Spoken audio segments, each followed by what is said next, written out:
네, 옛날에 시골에서 목회를 하시는 한 목사님이 계셨습니다. 이 목사님의 그 주요 사역은 그 마을 교인들과 함께 논밭을 이렇게 일구시는 그런 일이었거든요. 그래서 뜨거운 해가 이렇게 내릴 때는 그런 밭에서 감자도 캐고 또 고구마도 이렇게 캐다 보면 언제 하루가 다 져버리는지 모를 정도로 시간이 굉장히 잘 갔습니다. 그러던 어느 날 이 감자를 열심히 이렇게 캐고 계셨는데 예배 드릴 시간이 다 된 걸 나중에 알게 되신 거예요. 그래서 자리를 털고 일어나셔서 여러 농기구를 이제 챙기고서는 이제 집으로 가셨죠. 근데 딱 시간을 보니까 시간이 이제 넉넉하지가 않아서 간단하게 그냥 수건으로 대충 땀만 닦으시고 이제 옷을 갈아입으셨습니다. 그런데 이제 문제는 손이 너무 지저분하다는 거였어요. 그래서 이 손톱 사이에 들어간 이 흙, 먼지랑 이게 검은 때들 있잖아요. 그걸 이제 지우려고 이제 급히 화장실에 가서 칫솔로 열심히 문질러서 닦아봤습니다.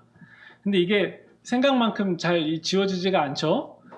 김치 썰 때 맨손으로 잡으면 마치 잘 안 지워지는 것처럼 잘 지워지지가 않는 거예요.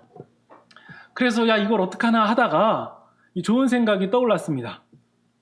얼마 전에 이 결혼식에 가서 이 주례를 볼 때 그때 이렇게 받았던 하얀 장갑이 있는데, 아, 그걸 끼고 올라가면은 내 손이 좀 지저분한 거를 이제 가릴 수 있겠다, 이제 그렇게 생각을 하신 겁니다.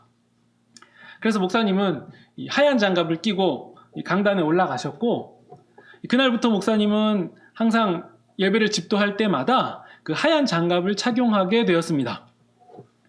이게 한번 해보니까 이 시간에 쫓겨서 밭일을 하다가도 예배 시간이 다 되면은 그냥 장갑만 착용하면 되니까 이 지워지지 않는 그런 고민 같은 거 안 하셔도 되고요. 그냥 마음도 굉장히 안심이 되고, 또 막상 착용해 보니까 뭔가 격식도 차리는 것 같고 뭐 여러모로 좋으니까 하얀 장갑을 껴야겠다. 그래서 매 예배 때마다 하얀 장갑을 착용하게 되셨습니다. 그러다가 세월이 굉장히 많이 흘러서 이 목사님이 은퇴를 하시게 되었고, 그 뒤를 이어서 이제 다른 목사님이 이 시골교회로 부임받아서 오게 되셨습니다. 이 젊은 목사였는데 그 목사는 이제 시골교회지만 내가 열심히 한번 목회를 잘 해보겠다라는 다짐을 가지고 첫 예배를 집도하게 됐습니다. 이제 아무래도 첫 예배를 집도하니까 좀 설레기도 하고 두근대기도 하고 그랬겠죠. 그런데 앞에 앉아 계신 집사님 한 분이 굉장히 깜짝 놀라시면서 가까이 다가오셔서 이렇게 말씀하시는 거예요. 목사님, 장갑 끼셔야죠. 네. 근데 처음 온 목사님은 그게 무슨 말인지 이해를 잘 못하신 거예요. 표정도 이상하니까 집사님이 다시 한번 말씀하시는 거예요. 아니, 목사님이 설교하실 때 장갑 끼는 게 기본이지, 아니 어떻게 거룩하지 못하게 맨손으로 강대상에 올라가실 수 있습니까? 그러니까 이 소리를 들은 목사님은 사실 이 상황이 무슨 상황인지 이해는 잘 되지 않았지만 예배를 집도하는 시간은 다 됐으니까 일단은 장갑을 먼저 끼고 올라가자. 그래서 장갑을 끼고 올라가셨습니다. 근데 장갑을 막상 껴보니까 어떻습니까? 뭔가 격식도 차리는 것 같고 뭐 나쁠 건 없잖아요. 그래서 예배 때마다 계속 장갑을 끼면 되겠구나 해서 장갑을 끼게 되었습니다. 그리고 그 후로 그 교회는 강대상에 올라가는 사람이라면 장갑을 반드시 착용해야 되는 이 암묵적인 이 법이 생겼습니다. 그러면요, 여러분에게 한번 여쭤보겠습니다.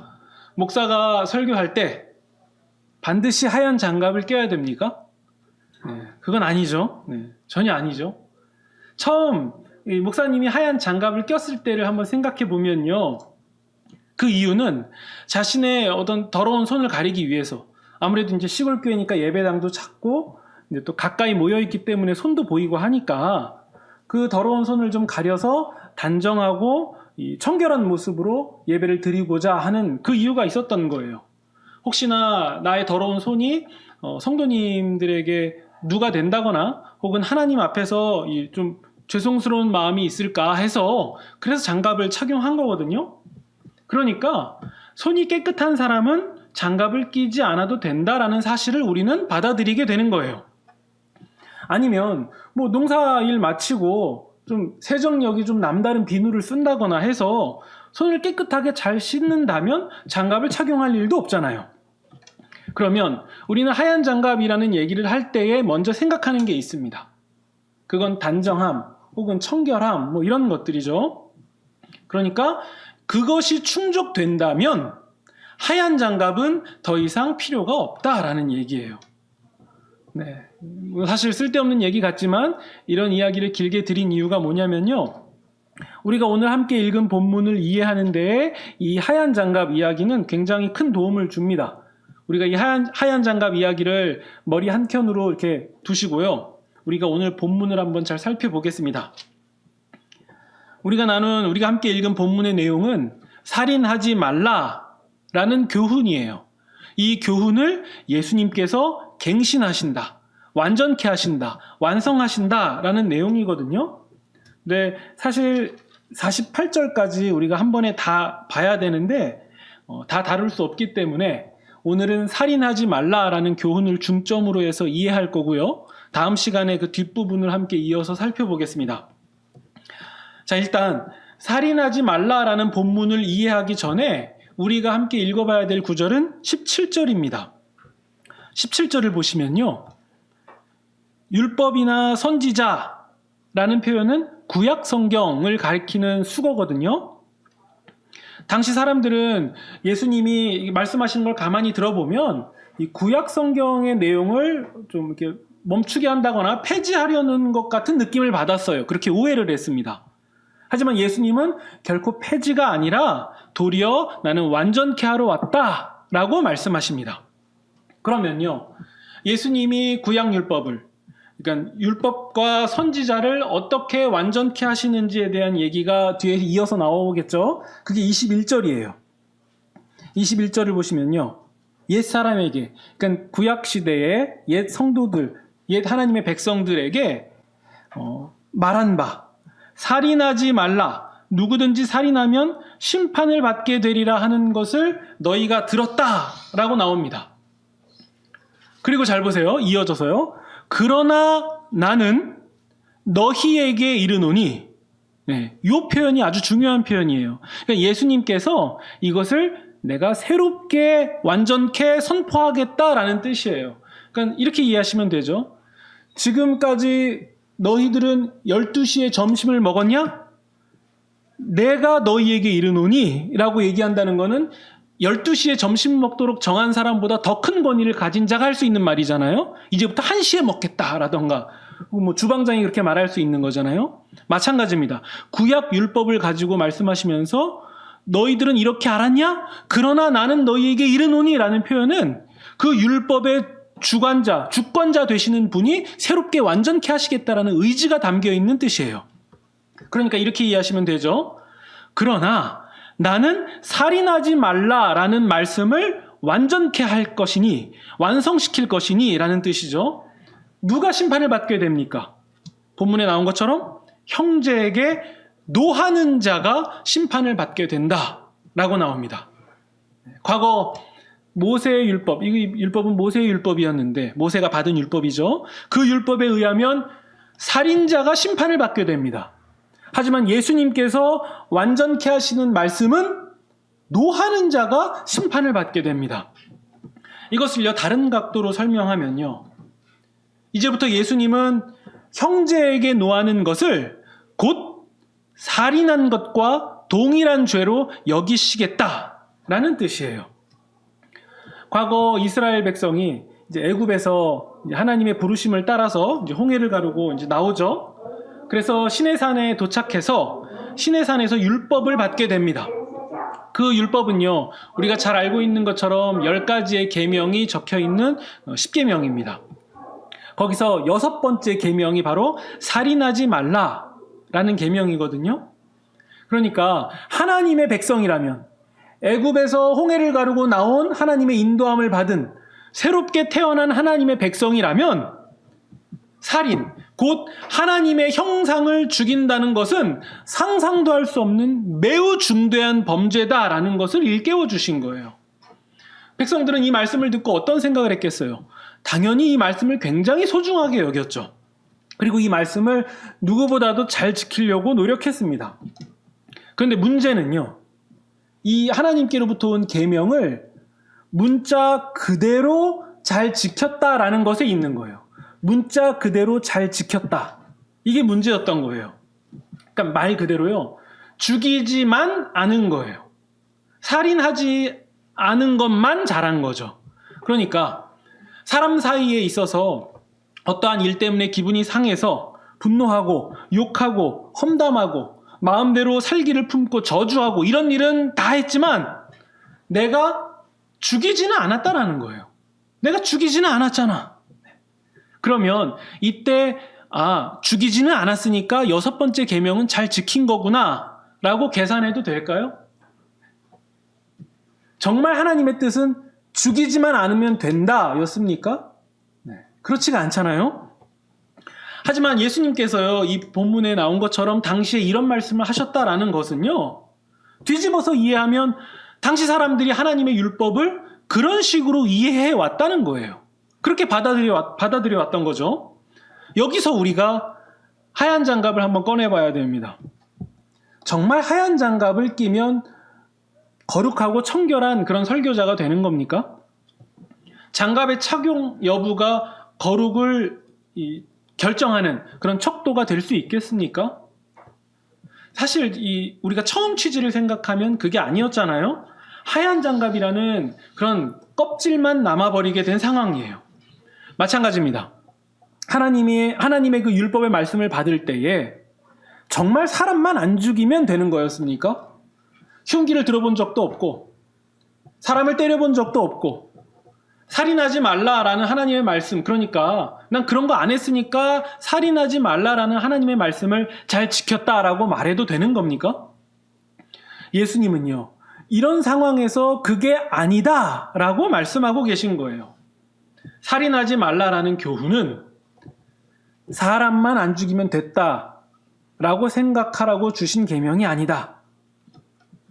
그 계명에 담겨 있는 정신이 있다. 예수님은 그것을 말씀하고 싶으셨던 거예요. 우리 22절을 보면요, 예수님은요, 이 율법을 완전하게 갱신하시면서 3가지로 나누어 말씀하십니다. 첫 번째는요, 형제에 대하여 노하는 자마다 살인한 것과 똑같은 결과인 심판을 받게 된다. 그리고 두 번째로 형제에 대하여 라가, 그러니까 그 당시에 욕설 같은 거거든요. 뭐 머리가 없다, 뭐 뇌가 없다 이런 식의 나쁜 말인데 이렇게 말하면 공회에 잡혀가게 될 거고, 세 번째로 미련한 놈이다 라고 하면 지옥불에 들어가게 될 것이다. 그러니까 보시면요, 형제에 대한 노한다, 욕설한다, 미련한 놈이다 라는 표현이 이어지는데 받게 되는 그 평가는 점점 커지죠. 심판받게 되고 공회에 들어가게 되고 지옥불에 들어가게 될 것이다. 물론요, 우리가 살기를 행동으로 옮겼느냐 옮기지 않았느냐에 대해서는 굉장히 큰 차이가 있죠. 당연히 같을 수가 없습니다. 물론 예수님도요, 이 부분을 간과하신 것은 아니에요. 단지 하나님의 백성으로서 살인하지 않았으니까 사람에 대하여서 노하거나 욕설하거나 모욕감을 주는 이런 행동을 해도 난 살인하지 않았어, 괜찮아 라고 생각할 수가 없다라는 얘기인 거예요. 더 나아가서 이것을 예수님의 눈으로 보면요, 그냥 괜찮지 않은 정도가 아니라 사람을 죽인 것과 동일하게 무섭고 무거운 죄다라는 것을 강조하시는 거죠. 그렇다면 우리는 이 말씀을 결론적으로 어떻게 이해하면 좋겠습니까? 20절이에요. 우리의 의가 서기관과 바리새인, 그러니까 당시 종교적 열심, 종교적 수준, 거룩성에 있어서 최고라고 평가받는 그런 종교 지도자들보다 훨씬 더 나아야 된다라는 얘기인 거예요.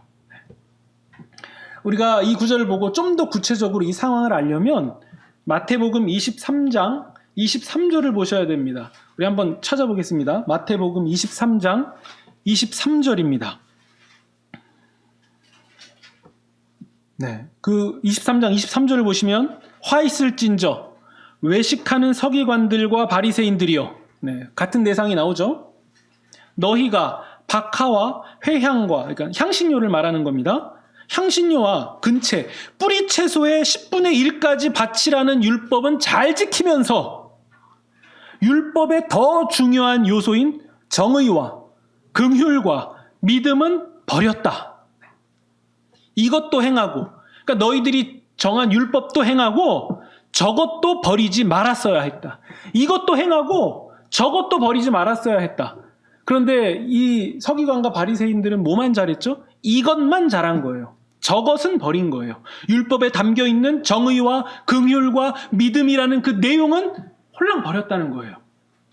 그러니까 하얀 장갑만 꼈다는 거예요. 껍질만 붙잡았다라는 얘기예요.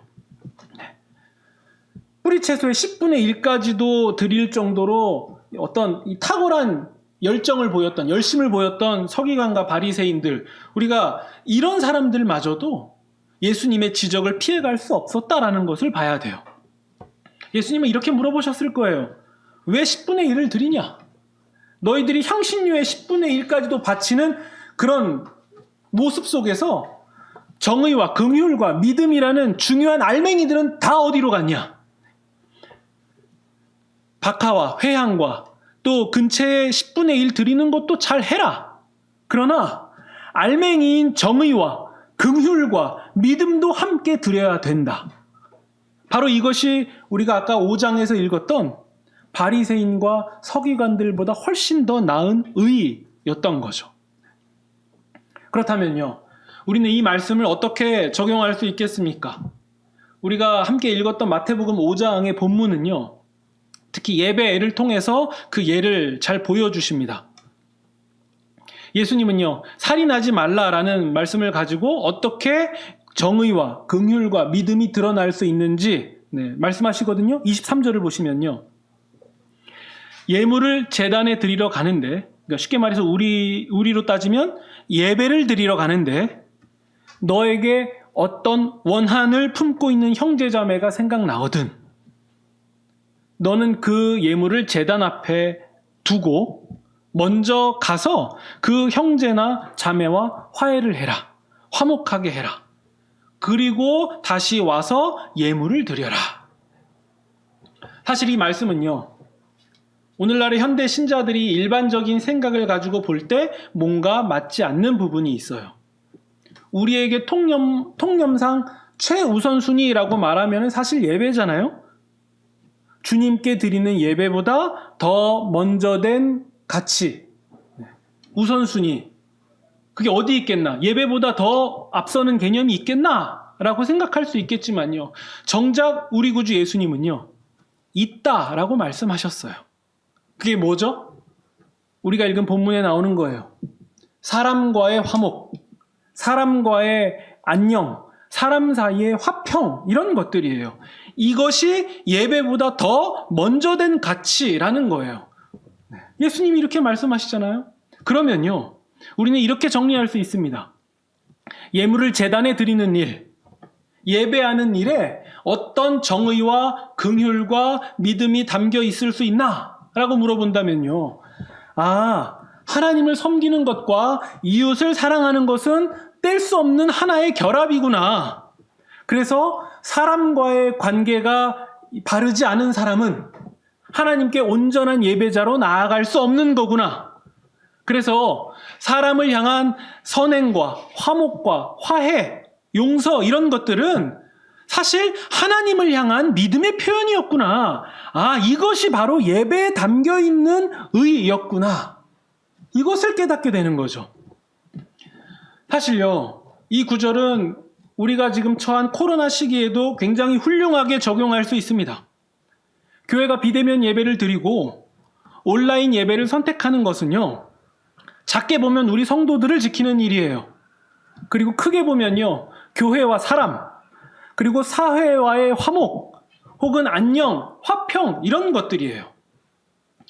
우리가 이름을 들어보면 알 수 있는 마틴 루터 같은 이런 과거의 유명한 종교 개혁자들도 그 시기에 알 수 없는 전염병, 오늘날은 의학적 지식이 발달돼서 무슨 병인지 알았지만 그 당시에는 수백 년 전에는 알 수 없는 전염병이 창궐할 때에 회중 예배를 멈추고 가정 예배로 전환하라 라고 그들이 외쳤습니다.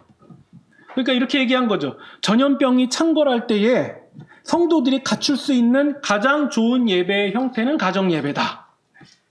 이 말은요, 종교개혁자들이 예배를 별로 중요하지 않게 생각해서 그런 게 아닙니다. 혹은 전염병이 무서워서 예배를 뒷전으로 둔 것도 아니에요. 전혀 아니었던 거죠. 그저 예수님의 말씀처럼 예배보다 먼저 된 가치를 붙잡았던 거예요. 게다가요, 오늘날은 우리는 이렇게 발달된 이 좋은 기술의 축복을 누리는 시대를 살고 있죠. 그래서 가정 예배뿐만 아니라 우리는 더 나아가서 온라인 예배라는 형태를 취할 수도 있게 된 거예요.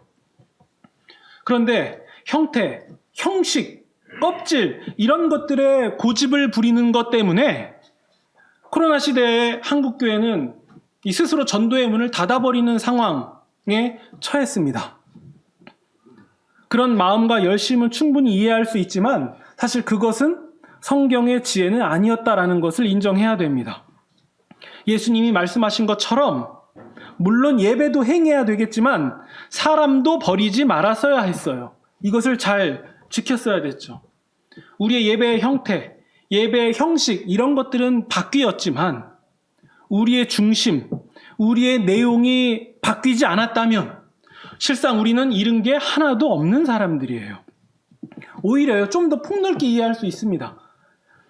만약 이 12사도가 있었던 초대교회 당시의 사람들이 타임머신을 타고 오늘날 우리 이 시대로 왔다고 해봅시다.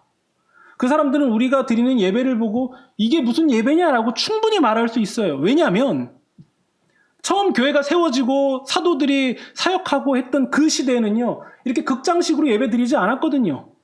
회중들이 앉아서 앞에 있는 몇 사람들을 바라보고 지켜보다가 가는 극장식의 예배를 드리지 않았어요. 네.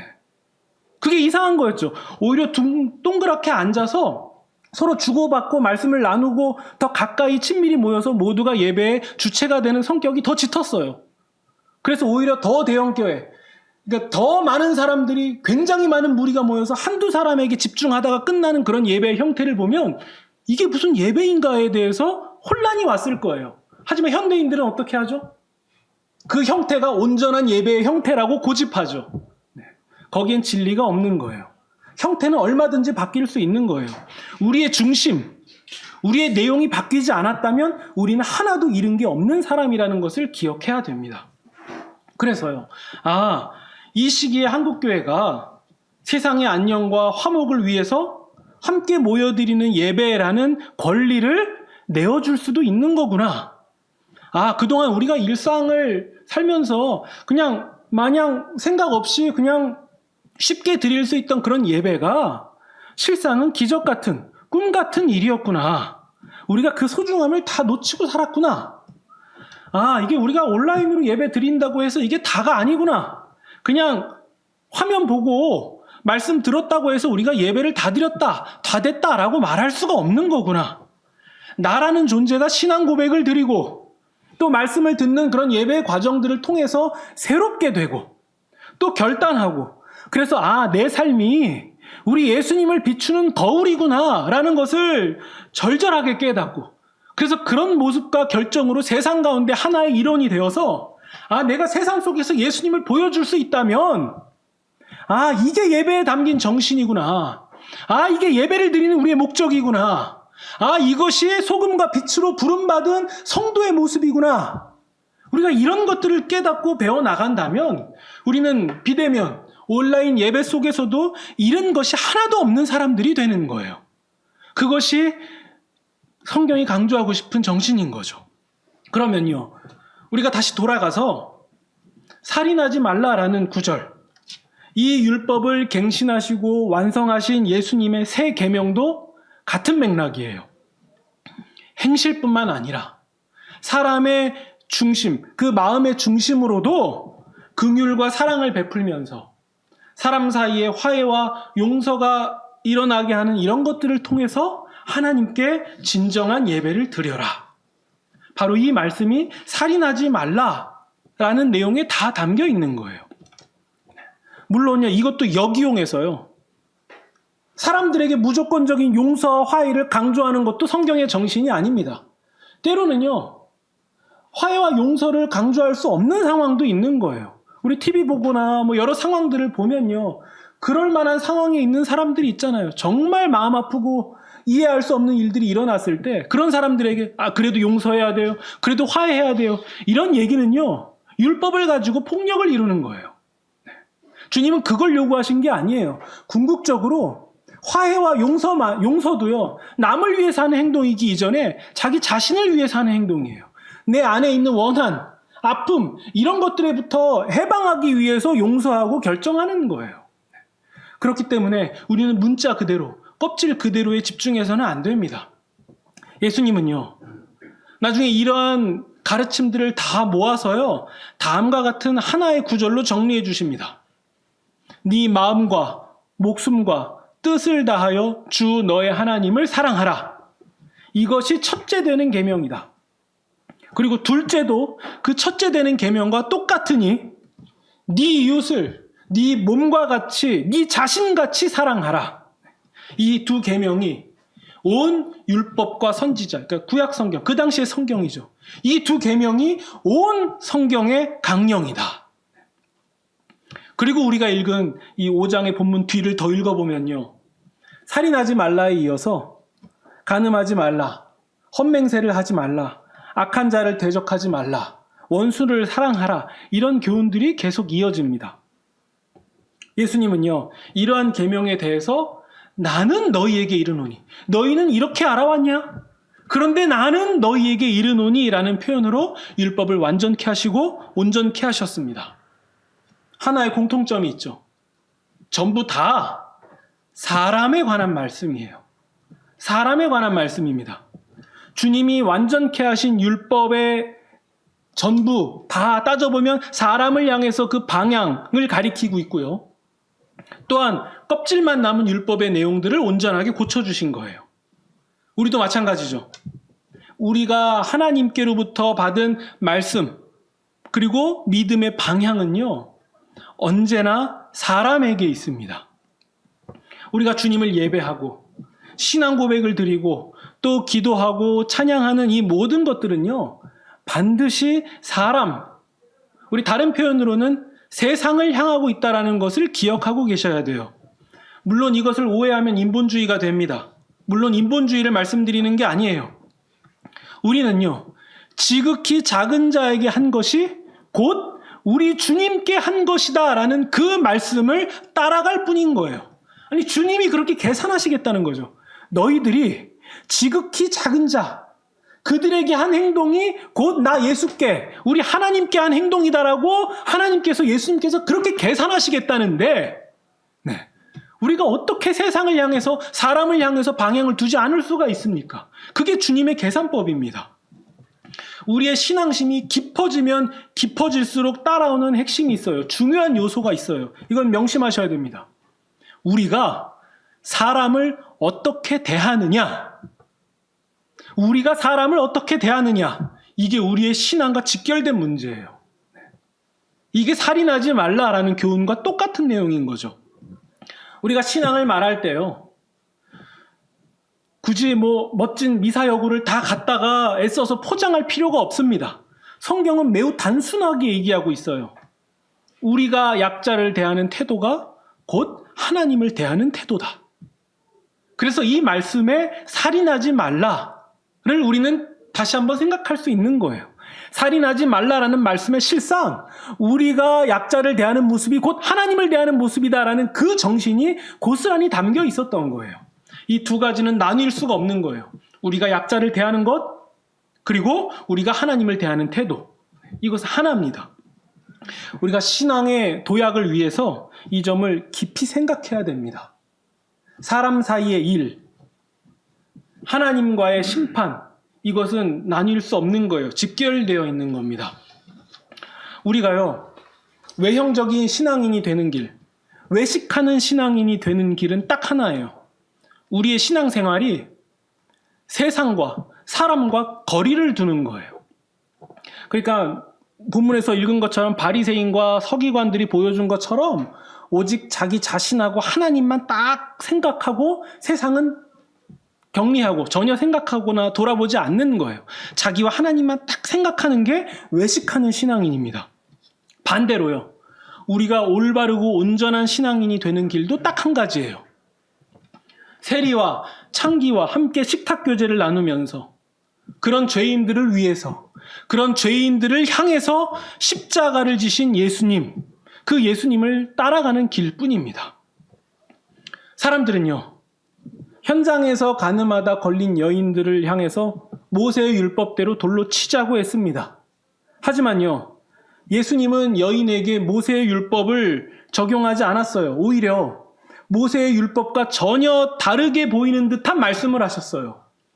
나도 너를 정죄하지 아니하노니 가서 다시는 죄짓지 마라. 왜 가늠한 여인을 돌로 치라는 법이 있었겠습니까? 정말 돌로 쳐야 하나님이 마음이 속 시원해져서 그렇습니까? 아니에요. 하나님은 그 말씀을 주실 때 하나님의 백성들의 그 부부 사이와 또 가정을 지키고 그리고 인간 사회를 인간 사회답게 세우려는 하나님의 말씀이 그 교훈 가운데 담겨 있었던 거예요. 그러니까 하나님의 형상으로 사람을 다시 세우는 본래의 그 목적이 달성된다면 돌로 치지 않고서도 가서 다시는 죄짓지 말라라는 말씀을 통해서 율법을 온전하게 이루실 수 있었던 거예요. 사실 우리도 그렇잖아요. 우리가 호통할 때에 호통 속에서 사랑을 담기도 했고 때로는 우리가 굉장히 멋진 미소를 지으면서도 그 미소 뒤에는 증오를 담고 있던 적이 있지 않았습니까? 때로는 우리가 야단맞고 매맞는 상황에서도 우리의 인격이 전혀 다치지 않는 그런 좀 아이러니한 상황을 경험하기도 했잖아요. 핵심은 껍질에 담겨있던 내용이었던 거죠. 껍질도 중요하지만 내용도 버리지 말았어야 했습니다. 우리 예수님은요, 율법의 본래 목적이 무엇인지에 관심이 있으신 분이었지 껍질 그 자체, 알맹이를 잃어버린 껍질 그 자체에는 전혀 관심이 없는 분이셨습니다. 예수님이 말씀하신 율법의 완전케함, 율법의 완성은요, 껍질에 담겨있지 않았고요. 내용에 있었고요. 그리고 껍질이 중요할 때는 내용을 온전히 담고 있을 때 그 껍질이 중요했던 거예요. 그게 아니라면 껍질은요, 언제든지 바뀔 수 있는 거였죠. 그렇다면 정리해서 율법의 완성의 핵심 원리는 무엇입니까?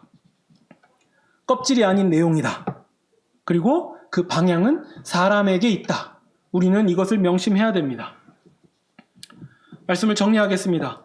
우리 자신에게 한번 적용해 봅시다. 눈을 우리에게 한번 돌려보는 거죠.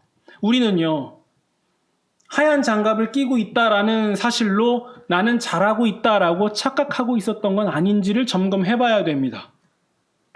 우리가 실상 중요하게 여기고 지키려고 했던 것은 하얀 껍질이 아니었나를 정말 면밀하게 봐야 돼요. 왜냐하면 껍질을 붙잡고 있는 나 자신은 그거를 제대로 볼 수가 없거든요.